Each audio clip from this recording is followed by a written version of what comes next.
एकदा का मी या सगळ्यांच्या मनात जागा निर्माण केली ना, की तिथूनच त्यांचं मन पोखरायला सुरू करेल. मग यांना कळणार सुद्धा नाही त्यांचं हे घर आतमधून कधी पोकळ झालंय ते. असं गुंडाळेन ना यांना, शेवटी पाणी मागायला सुद्धा तोंडातून शब्द फुटणार नाहीत. चांगलंय.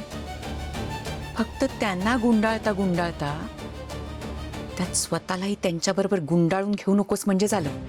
आणि चुकून जरी त्यांच्याबद्दल विचार करायला लागलीस ना तू, तर ही सुभद्रा तुझ्या समोर उभी आहे.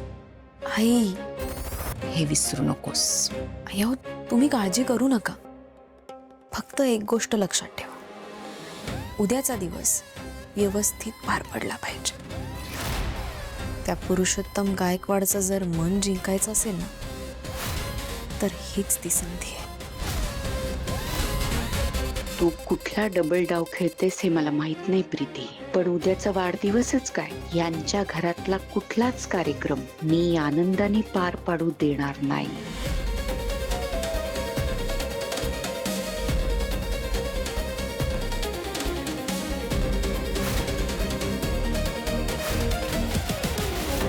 सिरियसली कीर्ती, तू आणि student safety committee member. Madam, स्वतःकडे बघितलंय का? तू स्वतःची तरी सेफ्टी करू शकते का? काय? अरे यार, आता आपल्या सगळ्यांची सेफ्टीची जबाबदारी तर कीर्ती घेणार ना. हो ना ग कीर्ती, नको तिथे शायनिंग मारायला गेलं की हे असंच होतं. ए, हसू नका तुम्ही. एकतर सगळं तुमच्यामुळे झाले. उगाच बेट लावली यार मी. त्यात ते विराज सर नेहमी माझ्या समोर येऊन उभे राहतात. जेव्हा पण बेट लावेल त्यांना समोर यायचंच आहे. करायला गेले एक आणि झालं तिसरंच. ऑलरेडी त्यांनी मला इतक्या असाइनमेंट्स दिलेत ना, माझी लाईफ त्या असाइनमेंट्स मध्येच गेली. रोज आपलं तेच तेच तेच तेच तेच तेच आणि आता ही नवीन रिस्पॉन्सिबिलिटी, ही कमिटी अँड ऑल. मला नकोच आहे ही जबाबदारी. मला कळत नाही त्यांचा प्रॉब्लेम काय. डबल बॅटरी ना माझ्या हात धुवून मागे लागलाय. मला तर वाटतंय आता मला सुधारूनच हा माणूस शांत बसणार आहे. काय करायचं त्याने हे सगळं करायची?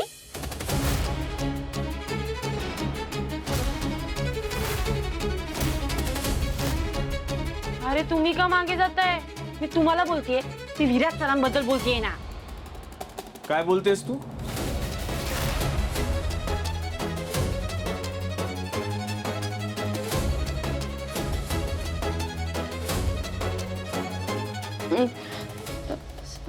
Sir I am sorry.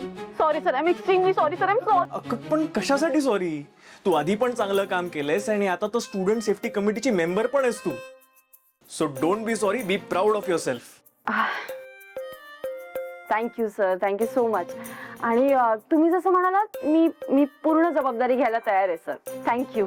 कीर्ती, खरं सांगू तर तुझ्या मनाला खूप सुधारणा आहे. म्हणजे आधीची कीर्ती आणि आताची कीर्ती यामध्ये जमीन आसमानाचा फरक आहे. Keep it up Kirti. Sir, खरं तर हे सगळं तुमच्यामुळे झालंय ना सर. म्हणजे तुम्ही इतका विश्वास दाखवलात माझ्यावरती. आणि सर, तुम्ही इतका कमाल विश्वास दाखवला ना, त्यामुळे मी कधीच तो विश्वास ब्रेक नाही करणार sir. I am really proud of you Kirti. चल, मी येतो. Yes sir.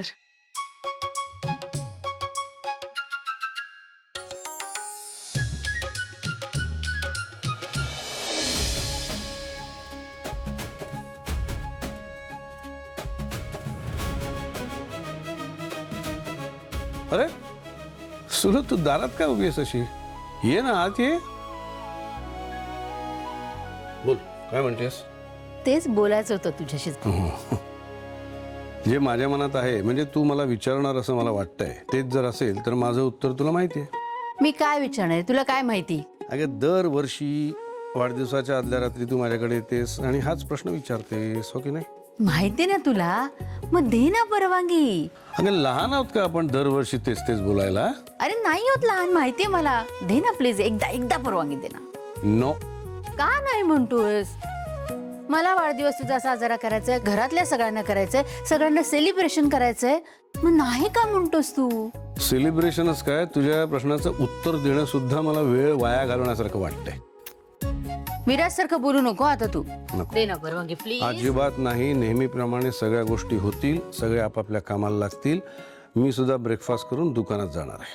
नाहीच म्हणणार आहेस मग? नाही. राहते. बरं जरा थांब. बदलला विचार? नाही नाही, विचार नाही बदलला. नाही, तू विसरणार नाहीस, पण तरी आठवण करून देतो. गीतांजलीच्या फोटोसाठी हार आणायला मात्र विसरू नकोस. तो अजिबात विसरणार नाही मी. त्या कामात अजिबात कसूर करणार नाही. दादा एकदा बरोबर गीता, एकदा नाही. नाते. या प्रीतीचं ना मला काही खरं दिसत नाही. जेव्हा जेव्हा मी तिच्याशी बोलायला जाते तेव्हा तेव्हा आत्ता आपल्याला या गायकवाडांशी चांगलं वागायला हवं हे असंच काहीतरी सांगत असते. ज्या कामासाठी या घरात आलोय ते बाजूला ठेवून सगळ्यांना कॉफी काय देते, सगळ्यांशी गोड गोड काय बोलते, त्या स्वराजच्या मागे पुढे काय करते. मला तर वाटतं ती हे सगळं मस्त एन्जॉय करते आणि मला मात्र हा माझा प्लॅन आहे सांगून फसवते. पण मी मात्र तसं होऊ देणार नाही. या प्रीतीला ना चांगलीच अत्तल घडवायला हवी.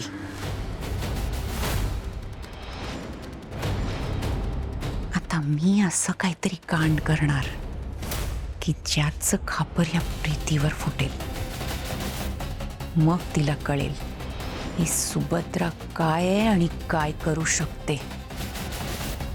आपण या घरात का आलोय, कशासाठी आलोय हे चांगलंच लक्षात ठेवेल मग ती.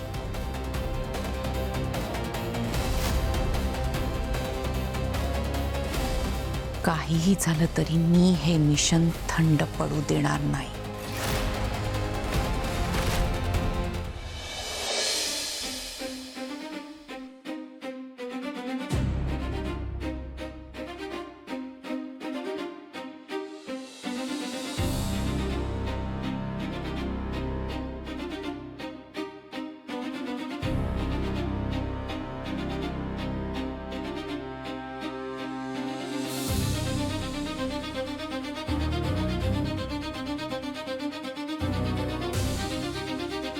या प्रीतीच्या मनात नेमकं काय चाललंय काहीच कळत नाहीये.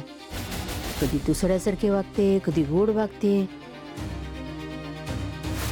नेमकी आहे कशी ही? नाही, चांगली असं तर म्हणूच शकत नाही मी. घरात आल्यापासून वाद होत आहेत, पण घरच्यांना अजून पटतच नाहीये. सगळ्यांच्या बोलण्यामुळे मला गप्प राहावं लागतंय, पण प्रीतीची ही शेवटची वेळ आहे.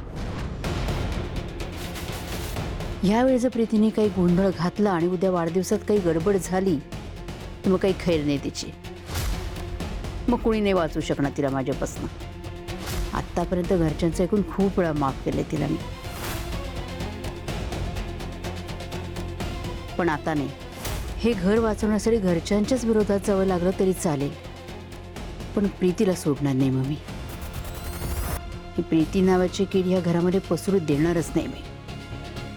उद्या डोळ्यात तेल घालून सगळीकडे नजर ठेवीन. प्रीती आता यातून तू सुटू नाही शकत.